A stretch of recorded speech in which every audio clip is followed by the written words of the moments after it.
Assalamualaikum warahmatullahi wabarakatuh. Perkenalkan, nama saya Rani Handriani, NIM 20042140. Di sini saya akan menjelaskan mengenai materi regresi linear.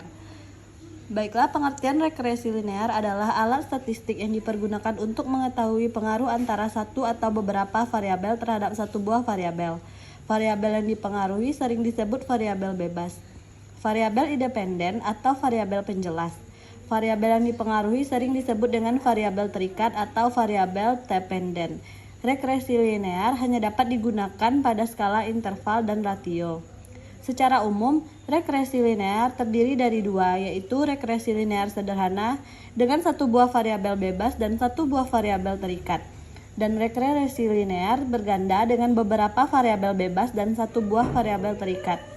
Analisis regresi linear merupakan metode statistik yang paling jamak dipergunakan dalam penelitian sosial, terutama penelitian ekonomi.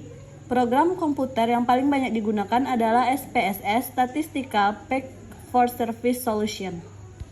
Regresi linear berganda.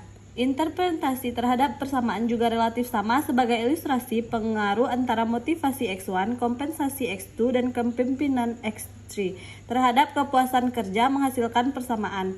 Yang pertama, jika variabel motivasi meningkat dan asumsi variabel kompensasi dan kepemimpinan tetap, maka kepuasan kerja juga akan meningkat.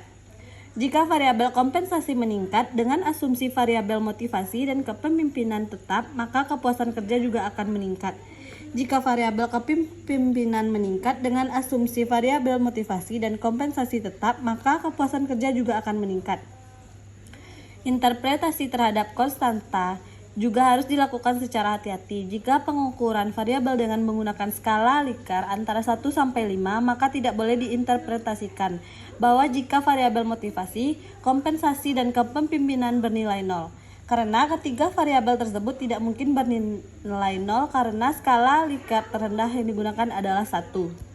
Analisis regresi linear berganda memerlukan pengujian secara serempak dengan menggunakan F-hitung. Signifikansi ditentukan dengan membandingkan F-hitung dengan F-tabel atau melihat signifikansi pada output SPSS. Dalam beberapa kasus, dapat terjadi bahwa secara simultan serempak beberapa variabel mempunyai pengaruh yang signifikan, tetapi secara parsial tidak. Sebagai ilustrasi, seorang penjahat takut terhadap polisi yang membawa pistol. Diasumsikan polisi dan pistol secara serempak membuat takut penjahat. Akan tetapi, secara parsial, pistol tidak membuat takut seorang penjahat.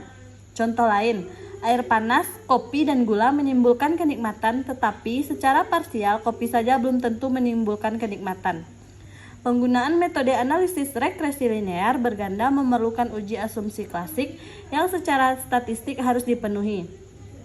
Asumsi klasik yang sering digunakan adalah asumsi normalitas, multikolinearitas, autokorelasi, heteroskedastikas, dan asumsi linearitas. Baiklah, sekian penjelasan dari materi yang saya paparkan. Semoga penonton bisa mengerti, dan terima kasih. Assalamualaikum warahmatullahi wabarakatuh.